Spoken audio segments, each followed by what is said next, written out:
देखिए, सरल जीवन का मतलब ये होता है जिसमें कॉम्प्लिकेशंस नहीं, चीजें बड़ी साफ हैं, स्पष्ट हैं, कंफ्यूजन नहीं है, कोई संशय अगर आपके जीवन में ना हो तो आपकी जिंदगी सरल है।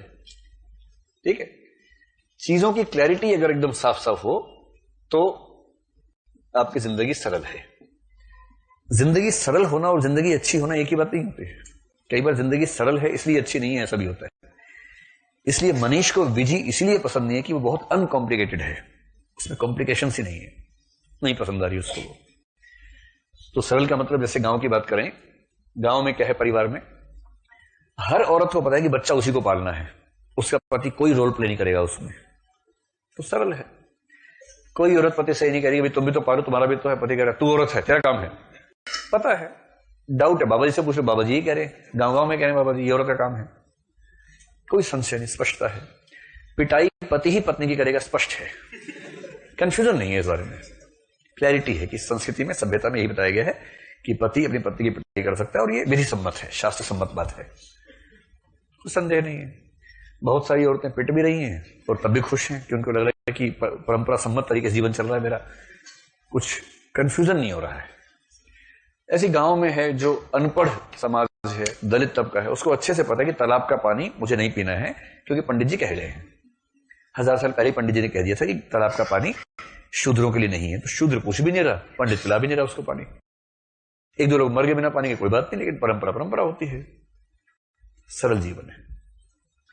आदमी को पता मुझे क्या करना है, खेती में जाना है, सुबह की खेती में वही काम रोज करने करके आ रहे, उसमें ये भी नहीं कि आज मैं स्टार्टअप कर दूंगा, मूली का स्टार्टअप कर दिया, गाजर का स्टार्टअप कर दिया, वो भी नहीं करना है।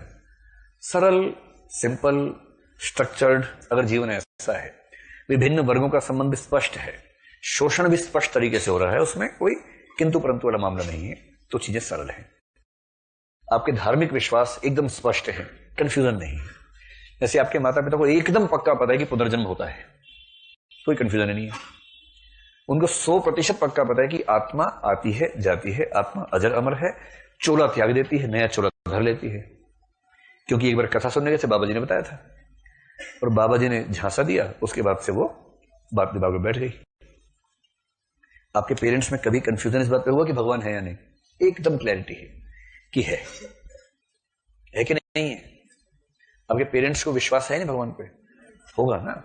हाँ, ये है कि किसी को नंबर 1 पे हनुमान जी पसंद है, किसी को नंबर 1 पे राम जी पसंद है, उसमें प्रेफरेंसेस का ऑर्डर अलग अलग हो सकता है, लेकिन हाँ, जिसके नंबर 1 पर हनुमान जी में विश्वास है, हनुमान जी में ही विश्वास उसका है, कोई कंफ्यूजन नहीं है।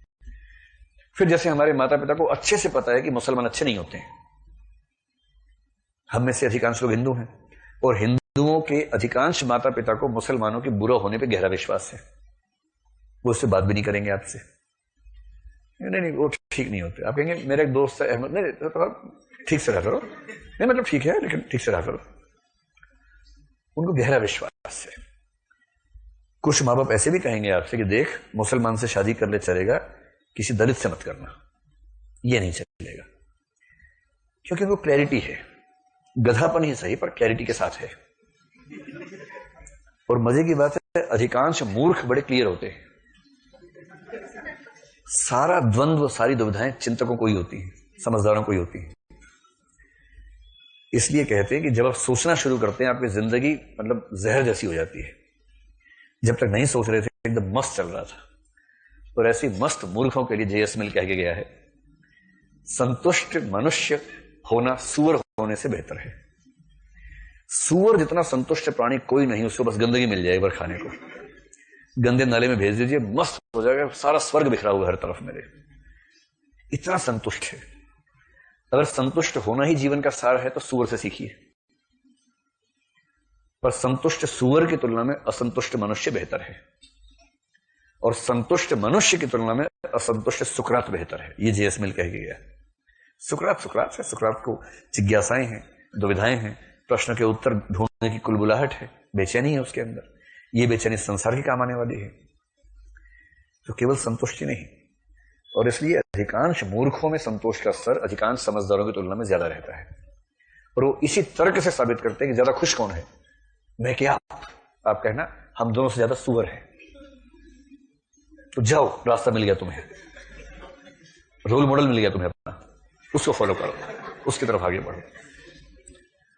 जीवन जटिल तब होता है जब ये चीजें हट जाती हैं, और जैसे ही आप शहर में घुसते हैं आपका जीवन जटिल होना शुरू हो जाता है। शहर जीवन को जटिल बनाने की फैक्ट्री है। जैसे शहर में घुसे आपको ऐसे जाति, ऐसे धर्म और ऐसे नस्ल के लोग अपने आसपास मिलेंगे जिनके बारे में आपने सुना था कि बड़े गंदे होते हैं, और पता लगा भाई आपका रूममेट है, कोई रूम उपलब्ध ही नहीं है। बिहार के बच्चे से अगर कह दो कि तुम्हारा रूममेट हरियाणा का है, वो कहते हैं वापस चला जाऊंगा बिहार, देखो मैं ना जीना चाहता हूं, मुझे ये मत करो मेरे साथ। हरियाणा की ऐसी छवि है, मैं खुद उस राज्य का हूं, लेकिन उसकी छवि पता नहीं ऐसी, मैंने तो नहीं बनाई है, लेकिन कई लोगों के कर्म रही होंगे उसके पीछे, ऐसे छवि कैसे बन जाएगी। लेकिन जब मजबूरी में रहना पड़ जाए, क्या ऐसा 5 दिन रह के देख तो लो यार, 5 दिन बाद कहोगे तो कमरा खाली हो रहा है, छुड़वा देंगे, चिंता मत करो, 5 दिन तो रहो। फिर 5 दिन बाद वो कहता है कि अच्छा लग रहा है, नहीं ठीक लग रहा है, मुझे मजा आ रहा है, ये तो बड़ा अच्छा लड़का है तो हरियाणा का बड़ा अच्छा लड़का है। तो हमारे यहाँ तो छवि थी जैसे भगवान राम तपस्या करते थे तो आसपास दैत्य दानव आते थे ना, वैसी छवि हरियाणा को लेकर हमारे यहाँ। तो पर ये तो ठीक है, इसे 2 हाथ 2 पैर हैं इसके, तो ठीक ही लग रहा है। तो फिर आप मसूरी जाएंगे ना, आप कहेंगे कि देखो मेरा दोस्त भी है, हमको रूममेट बना दोगे ना, वहां नियम है, आप उत्तर भारत के तो रूममेट दक्षिण भारत का होगा आपका, या नॉर्थ ईस्ट का होगा। बड़ा मजा आता है वहां। राजस्थान का लड़का है, साथ में नागालैंड का लड़का है, इसका नाम है चौधरी सूरज प्रताप सिंह, उसका नाम है किम त्वांग। अब ये कह रहा है ये तेरा नाम नहीं समझ में आता, अभी क्या कैसे बोलते तुम ये नाम, तो बोलते तुम कैसे बोलते थे लंबा नाम चौधरी सूरज प्रताप सिंह, हमारा तो निबंध होता है इतना बड़ा। धीरे धीरे सिर फोड़ते हैं आपस में, धीरे धीरे एडजस्टमेंट हो जाती है, और फिर समझ में आता है कि नहीं ठीक तो है। जैसे ही आप दूसरी जाति, धर्म, नस्ल के लोगों से मिलेंगे जुलेंगे, आपकी राय बदल जाएगी, आप पाएंगे कि ये सब भी तो नहीं ठीक है। जैसे वो सब ठीक लगने लगेंगे, आपको अपनी पूरी संस्कृति पर जो विश्वास जमे हुए थे वो खारिज होने लगेंगे, और जैसे ही खारिज हुआ अब आप बहुत लचीले हो जाएंगे, आप मानने लगेंगे कि जैसे मेरे विश्वास है वैसे इनके भी हैं, सबके विश्वास सही हैं। आपकी चेतना में उदारता आने लगेगी, खुलापन आने लगेगा, आप नई तरह की चीजों को सुनने समझने लगेंगे। आप समलैंगिकों को भी उनकी आजादी देने से पीछे नहीं हटेंगे, क्योंकि उससे आपकी सेहत पे फर्क नहीं पड़ रहा है, ये उनकी अपनी चॉइस का मामला है। और इन सब के होते ही आप उतनी सिंप्लिसिटी से कोई बात कह नहीं पाएंगे जैसा पहले कहते थे।